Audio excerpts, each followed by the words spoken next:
Et c'est la capacité de résilience et à se relever qui est la caractéristique d'un entrepreneur aguerri avec des cicatrices.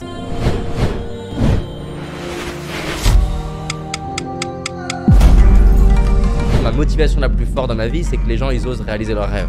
Je veux déclencher une révolution en remettant la méritocratie au cœur de notre société. Donc, si tu as envie de faire changer les choses, je pense que ça doit passer par l'entrepreneuriat. Quoi que tu dises, quelle que soit la phrase que tu dis, il y a un mec qui n'est pas d'accord.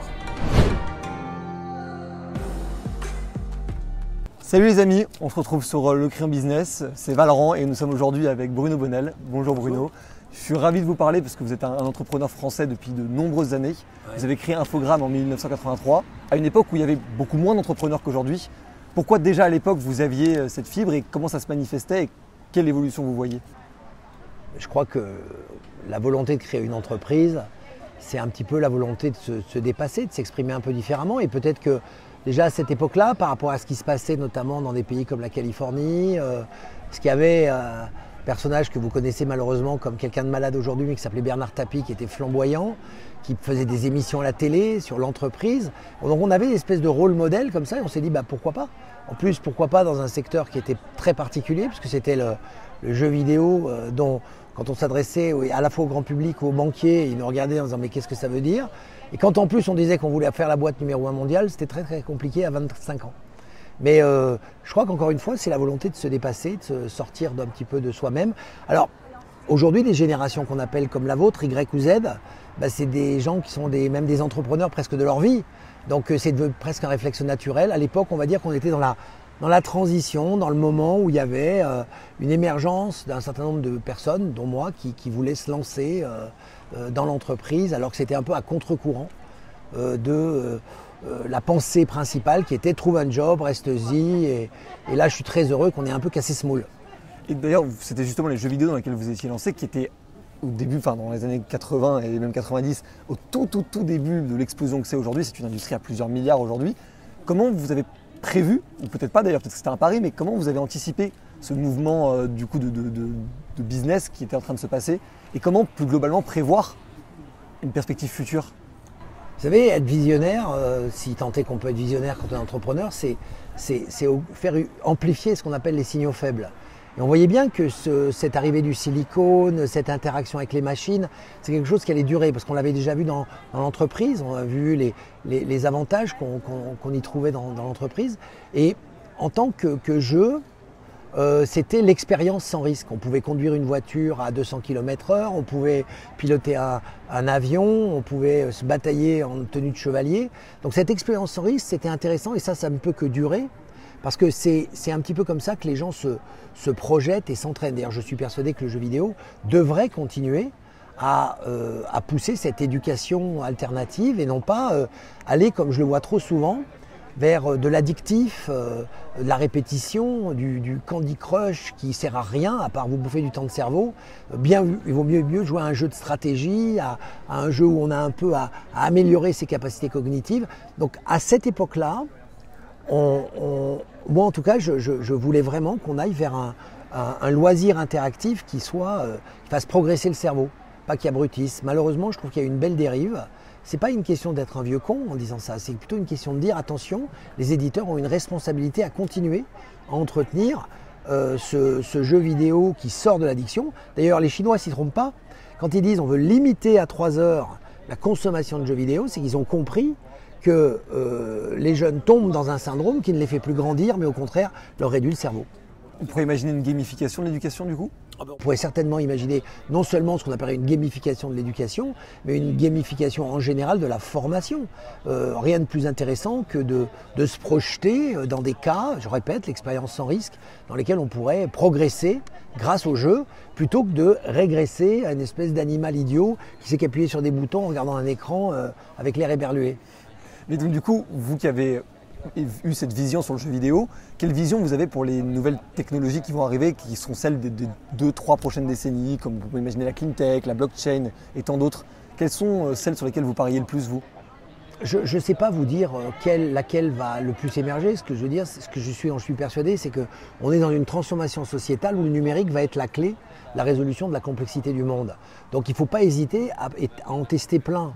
Et est-ce que c'est dans leur forme actuelle, notamment sur la blockchain qui est quand même une consommatrice d'énergie terrible, ou la crypto-monnaie, ou est-ce que c'est des choses qui vont évoluer à partir d'une perception numérique du monde? Je ne sais pas. Voilà, on voit Sorare, je ne sais pas.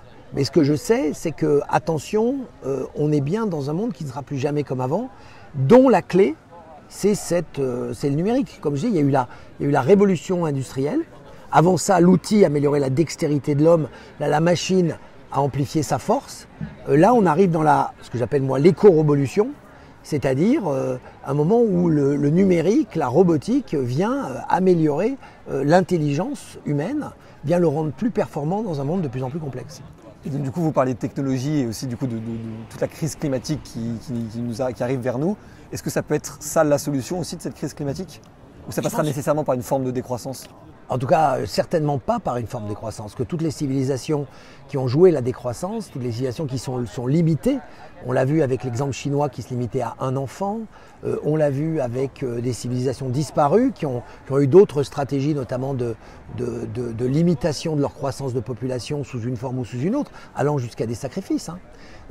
Ces civilisations sont appelées à disparaître. Donc si on choisit la voie de la décroissance, c'est qu'on accepte le déclin de l'humanité.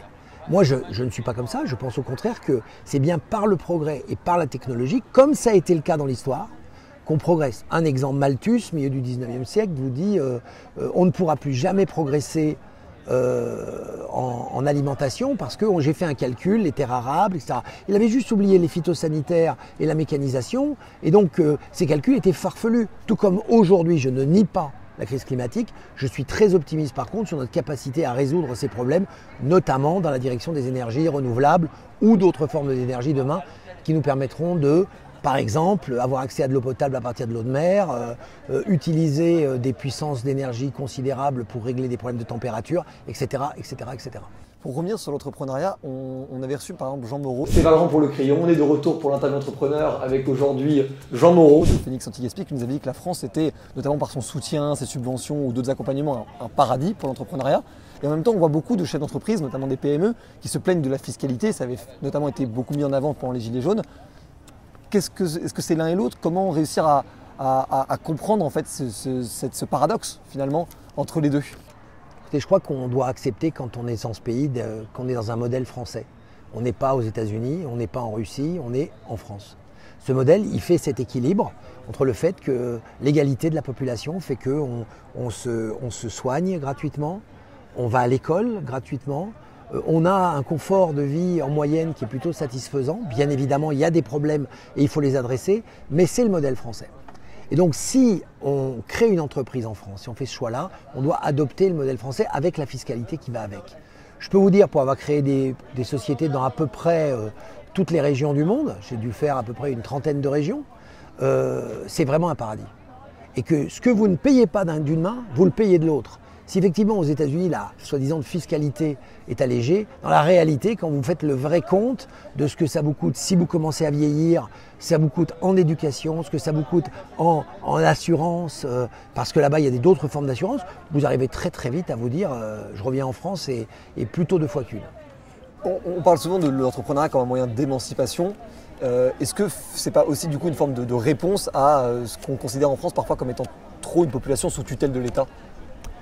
Encore une fois, je pense qu'on revient à cette histoire de modèle français. On peut regretter la tutelle de l'État, auquel cas, vous savez, on est dans un pays qui donne la liberté d'aller où on veut. Donc si des pays vous accueillent dans lesquels vous avez l'impression d'être beaucoup plus individualiste, j'allais dire bon vent. Mais encore une fois, ma culture et mon expérience de ces pays-là, mis à part quelques pays européens comme l'Italie ou l'Espagne qui sont assez homogènes dans le traitement de la population, le traitement est très très difficile. Et partir tout seul dans la complexité du monde, il faut déjà être bien armé. Cette illusion qu'on croit qu'on s'en sortira tout seul est une illusion qui est contre l'idée d'entreprendre, puisque entreprendre, c'est pas être seul à faire un projet, mais c'est réunir des gens pour le réussir. Et il vaut mieux les réussir avec une certaine protection de l'État que de les réussir tout seul et isolé dans une jungle comme la Californie, qui, au bout de la route, est quand même un cimetière d'entreprise. Je comprends très bien, mais on met souvent l'accent sur les questions de mentalité, notamment, où parfois c'est des mentalités plus défaitistes, plus pessimistes en France. Comment réussir à faire progresser? On a vu qu'il y avait de plus en plus d'entreprises qui se montaient, mais il y a souvent ce cliché de la start-up. Comment réussir à inculquer à toute une génération et à tout un pays une mentalité plus entrepreneuriale? Ben justement, vous voyez, ce pays, en 2017, il a fait un choix un peu différent. Il a dit la politique, c'est plus de l'idéologie, c'est plus de la droite et de la gauche, c'est un mouvement. Sans vouloir rentrer dans un débat politique, simplement, ça veut dire effectivement qu'en encourageant, avec une organisation de service public qui encourage à dire vous pouvez oser, et en même temps en mettant un centre de sécurité, eh bien, les gens qui étaient un peu timorés, un peu timides, se disent j'ai un parachute, bon il n'est pas parfait mais j'essaye quand même. Et je pense que encourager à l'expression individuelle, c'est aussi en phase avec la génération actuelle, qui est mal à l'aise si elle n'a pas justement cette quête de sens, certains disent cette urgence d'utilité. Hein. La société d'aujourd'hui, elle a besoin d'avoir des infrastructures politiques qui l'encouragent à prendre, non pas des risques, mais à prendre en main leur vie. Et là-dessus, si on peut donner une certaine sécurité, il faut le faire. Et l'argent n'est pas le plus important du coup aujourd'hui? Ben, l'argent, justement, c'est la caricature de l'individualité. C'est qu'on a l'impression... L'argent pour une entreprise, c'est nécessaire de le gagner pour sa liberté et son autonomie. Par contre, à titre personnel, si la seule motivation, c'est gagner de l'argent, ne parlons pas d'entreprise, parlons de parcours individuel dans lequel, effectivement, on cherche à maximiser ce qu'on a dans la poche. Et dans ce cas-là... aller faire le trader, malheureusement, c'est une profession qui n'a pas encore été interdite. J'espère qu'elle le sera un jour. C'est pour l'interdire ? Non, mais je veux dire que elle s'est caricaturée. Ça veut dire qu'il faut des marchés financiers. Mais quand on en est à faire fonctionner des machines au millionième de seconde pour réussir des arbitrages dans lesquels 90% de la décision de marché n'est plus faite par l'homme, mais par des intelligences artificielles, c'est pas tout à fait normal qu'on justifie derrière des salaires exorbitants et finalement quand il n'y a pas de valeur ajoutée humaine. Moi je crois à la valeur ajoutée humaine. Ça peut être une valeur travail manuel, très noble, ça peut être une valeur travail intellectuelle, noble aussi. Quand il n'y a plus d'apport à la valeur ajoutée humaine, je trouve on pervertit un petit peu le système. Devons-nous créer des écoles pour l'entrepreneuriat ou ça s'apprend que sur le terrain? Je crois que, vous savez, on a une boîte à outils à apprendre pour être entrepreneur, mais la première chose, c'est un petit peu se convaincre qu'il faut se confronter à la réalité et accepter l'idée de l'échec qui n'est pas dans le vocabulaire de l'entrepreneur. Le mot échec n'existe pas. Le seul échec pour un entrepreneur, c'est la mort. Tout le reste, c'est de l'expérience, de l'apprentissage, des erreurs, on corrige. C'est d'ailleurs la même chose en politique, je vous rassure. C'est-à-dire que si on commence à dire « je ne ferai que gagner », bah vous lancez ni en politique ni en entreprise. Sachez qu'il arrive de perdre et il arrive de perdre gros. Et c'est la capacité de résilience et à se relever qui est la caractéristique d'un entrepreneur aguerri avec des cicatrices. Quel est un entrepreneur en France qui vous inspire, que vous trouveriez intéressant qu'on interviewe sur le crayon? Je pense qu'il y en a beaucoup, mais il y a un gars que j'aime beaucoup, c'est le gars qui travaille chez Madbox, qui s'appelle Monsieur Vernin, qui est un type super, qui a une vision du jeu vidéo justement qui est différente de la mienne. Et en échangeant avec lui, je me suis aperçu qu'il chemine justement dans cette idée d'un jeu vidéo qui pourrait, à sa manière, participer à la réflexion dont je vous parlais tout à l'heure, de savoir comment on apporte quelque chose et non pas comment on aliène avec le jeu vidéo. C'est la dernière question de cette interview. Est-ce que vous avez une citation ou une punchline de vous ou de quelqu'un d'autre que vous gardez à l'esprit et que vous aimeriez que les gens aient en tête? La seule citation qui est mon guide de vie, c'est « Never believe in your own bullshit », qui veut dire tout simplement ne croyez pas à vos propres illusions du moment. Vous pouvez, dans une conjoncture, être très haut, vous pouvez, dans une autre conjoncture, être très bas, mais restez vous-même et ne soyez pas artificiellement aveuglé par ce qui se passe dans l'instant. Donc toujours se projeter vers l'avant et accepter les obstacles. Merci beaucoup Bruno Bonnel. Je vous en prie. J'étais ravi de faire cet entretien avec vous. Merci. Retrouvez-nous sur la chaîne du Crayon. N'hésitez pas à partager cette vidéo si elle vous a inspiré ou si elle vous a appris des choses. On se retrouve très bientôt. C'était Valorant. Ciao.